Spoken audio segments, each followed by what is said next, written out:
Hello viewers, back to my YouTube channel English theology.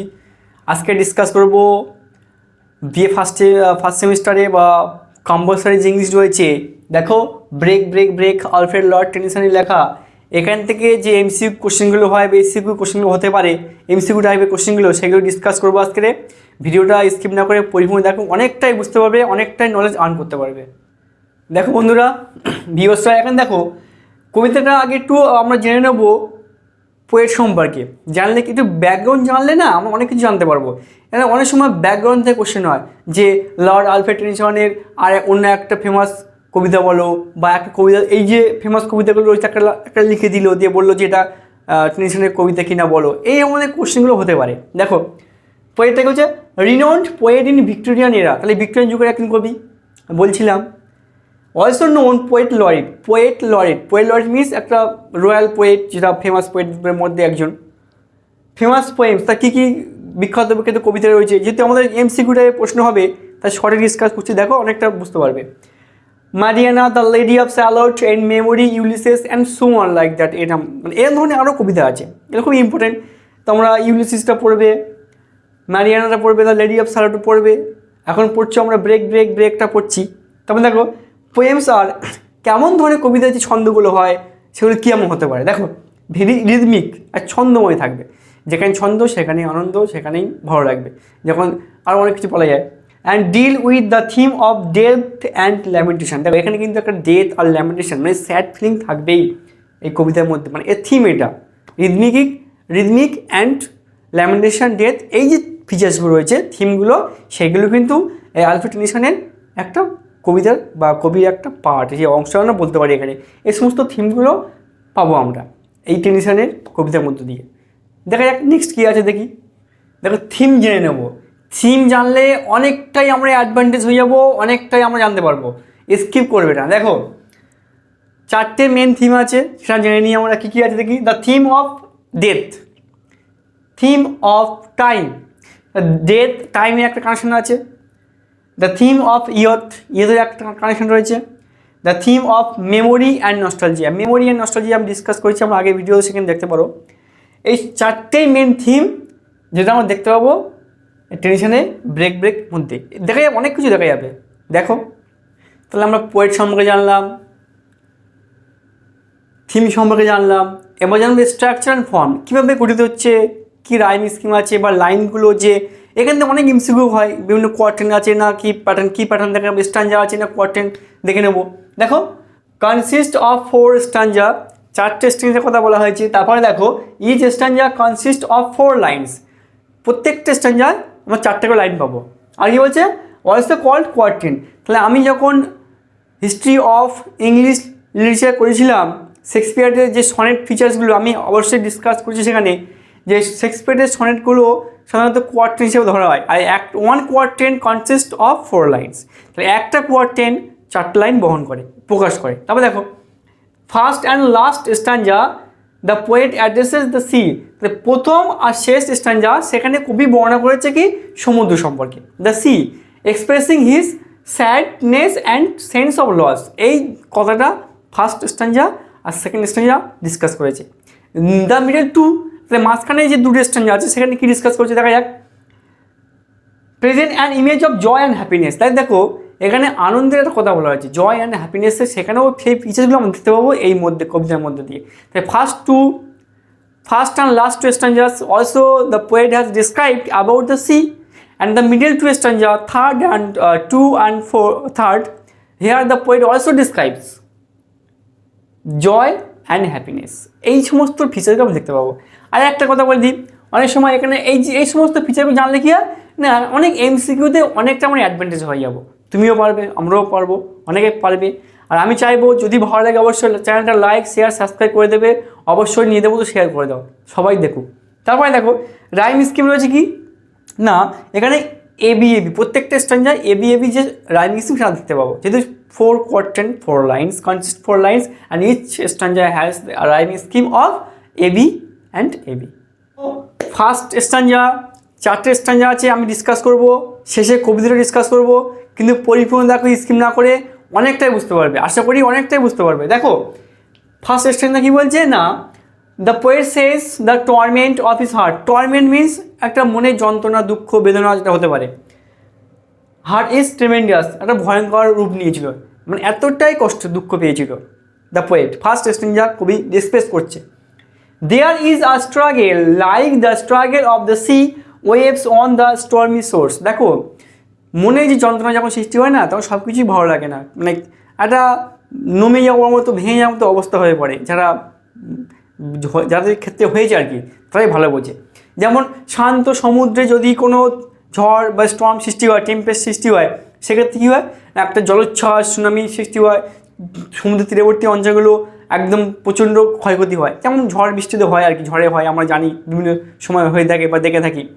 তারপর কি বলছে, feels frustrated because the sea can keep moving and making a noise while he is unable to utter his thoughts। দেখো এই সমস্ত যে ডিসকাসগুলো হচ্ছে না, আর আলাদা উন্মাদনা, চিৎকার, শব্দ, কিন্তু তার মনের মধ্যে একটা বিভ্রান্তি কাজ করছে, চিন্তা, একটা অন্যরকম কোশ্চেন আসছে মনের মধ্যে, কী হতে পারে না হতে পারে। The sea's loud roar and its ability to vent its energy are something he lacks। দেখো এখানে একটা আলাদা একটা উচ্চারণ বা প্রনাউন্সিয়েশন বা কৌশল রয়েছে, সে সমস্ত কবি ভাবছে আর দেখছে, লিখছে, এই সমস্ত চিন্তাভাবনাগুলো। Physical features of nature, some questions are rushing in his mind. এই সমস্ত যখন দেখছে কবি যে ভায়োলেন্ট আর torment situation on the sea, সেই সময় কী হচ্ছে, রাতে বিভিন্ন কোশ্চেন, মনের মধ্যে প্রশ্ন উদ্ভব হচ্ছে, কী হতে পারে না হতে। এই সমস্ত যে বিব্রতকর চিন্তাভাবনা কবি কিন্তু প্রকাশ করেছে কোনটা না, ফার্স্ট স্ট্যান্জাতে। আমরা আরও ডিসকাস করবো সেকেন্ড স্ট্যান্জা, থার্ড, ফোর্থ, কনক্লুশন বা কবিতাটা পড়বো, অবশ্যই ডিসকাস করবো। দেখো অনেক সময় এখান থেকে অনেক সময় এমসিকিউ আসবে, আবার যারা টিজিটি বা টিজিটি নেট সেট পরীক্ষা দেবে তাদেরও ক্ষেত্রে অনেক সময় কাজে আসে, অবশ্যই আমরা ফেস করেছি, আমরা দেখেছি এই সময় প্রশ্ন আসে এখান থেকে। তাই আমি একটাই কথা বলবো, অবশ্যই স্কিপ না করে পরিপূর্ণভাবে দেখো, অনেকটাই বুঝতে পারবে। দেখো সেকেন্ড স্ট্যান্জা একটু ডিসকাস করে নেই, ভালো, যেহেতু সেকেন্ড স্ট্যান্জা একটু আনন্দের কথা বলা হয়েছিল, আমি যখন ফর্মটা ডিসকাস করছিলাম তখন বলেছিলাম। দেখো, the poet says that the life is full of joy for the fisherman's son and daughter who are লাফিং অ্যান্ড শাউটিং মেরিলি। তার মানে কি, দেখো এখানে যে ফিশারম্যানের কথা বা জেলের কথা বলা হয়েছে, যখন তারা ট্রাভেলিং করছিল for adventure on the sea, সেই সময় যে natural element of the C, সমুদ্রের বা পারিপার্শ্বিক যে অবস্থা, সিচুয়েশনটা, সেটা কিন্তু ওদের ভালো লেগেছে এবং যার জন্য ওরা হ্যাপি ফিল মনে করছে। সেটা কিন্তু ওদের জন্য, কারোর জন্য না। Fisherman's son and daughter, not for the poet. At the end we can see the poet says this line. শেষে দেখবো এই স্ট্যান্জার কবি এই কথাটাই বলেছে। আর দেখো, he is restless and grief stricken at the death of his friend. সে দুঃখ পেয়েছে, কেন? তার বন্ধু মৃত, মারা গেছে, সেই জন্য কষ্ট পেয়েছে, হার্ট স্ট্রিকেন হয়ে গেছে, গ্রিভ স্ট্রিকেন হয়ে গেছে। আর কি বলছে দেখো, the lad of the sailor is also happy and sings in his boat face to face with the magnificence of the sea. দেখো যখন আমরা কোনো জায়গায় ট্রাভেল করি, ঘুরতে যাই, সে সময় কী বলতো, ঘুরতে গেলে কী হয়, একটা আনন্দ থাকে, হই হুল্লোড় থাকে, চিৎকার চেঁচামেচি থাকে, আনন্দ ভাব, আমরা বিভিন্ন কিছু এনজয় করতে থাকি, সেখানে গান বাজনা তো হতেই থাকে। সেরকমই যখনই এরা ট্রাভেল করছিল, মানে ভয়েসে ছিল অ্যাডভেঞ্চারে ফর দ্য সি, সমুদ্রের উপরে বোটে করে, তখন কী করছিল না, যেহেতু বোটের কথা বলা হয়েছে, কেননা এখানে তো ফিশারম্যানের কথা বলা হয়েছে, ক্যাপ্টেন বললে জাহাজের কথা বলতো, কিন্তু ফিশারম্যান, তাই এখানে বোটের কথা বলা হয়েছে। জেলে নিশ্চয়ই বোট নিয়ে মাছ ধরতে যায়, এরকমই এখানে বলছে। দেখো তারা কিন্তু সমুদ্র থেকে আনন্দ উপভোগ করছিল, খুব সুন্দর দৃশ্য দেখে। আবার কি বলছে দেখো, but such joy is not for the poet. কিন্তু এই যে আনন্দটা, এটা কিন্তু কবির মধ্যে ছিল না। কেন ছিল না? এখানে লেখা আছে দেখো, ডেথ অফ হিজ ফ্রেন্ড, আমি ডিসকাস করছিলাম। এবার জানবো থার্ড স্ট্যান্জা, পরিপূর্ণ দেখো। দেখো থার্ড স্ট্যান্জা কী বলছে, the poet says that the majestic ships fly on their destination under the hill. এখানে যে জাহাজের ডেস্টিনেশন এবং ক্যাপ্টেনে ফিরে আসছে, আর আনন্দকর মুহূর্ত আন্ডার দ্য হিল, আর পাহাড়ের কথা বলা হয়েছে এবং তাদের যে গন্তব্যস্থল সেটার উপর ডিসকাস করা আছে। The poet has no definite plan for his life and misses his friend. তার নিজস্ব কোনো প্ল্যান নেই বন্ধুর জন্য বা কোনো হারানো বন্ধুর জন্য বা নিজের কোনো পরিকল্পনার জন্য, সেটা নেই। কেন? দ্য পোয়েট বিকাম বা the poet got suffer as his friend was death. The grief of the poet is terribly intense, মানে এতটাই দুঃখ কষ্ট পেয়েছিল, খুব গভীরভাবে ভেঙে পড়েছিল, প্রচণ্ড দুঃখ কষ্ট পেয়েছিল। এইটা থার্ড স্ট্যান্ডার্ড ডিসকাস করলাম।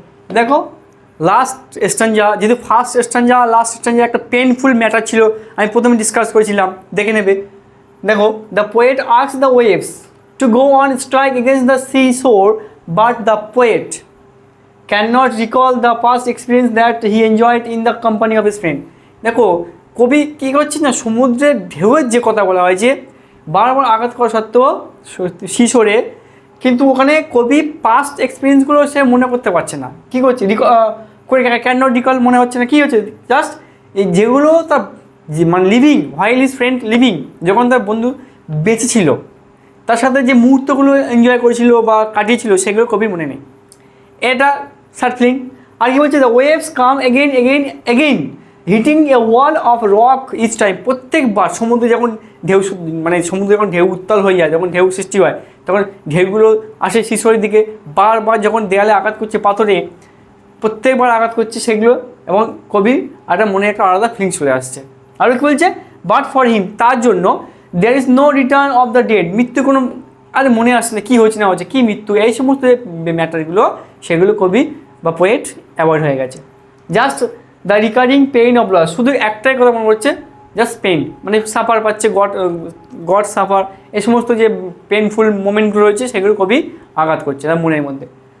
আরও কী বলছে দেখো, the scene evokes a sense of inevitability and hopelessness, এই সমস্ত ব্যাপারগুলো একটা আশাহীন আর অন্যরকম মান চলে আসছে কবির মনের মধ্যে, যে এই যে দুঃখগুলো, এই স্যাড ফিলিংসগুলো কী হতে পারে।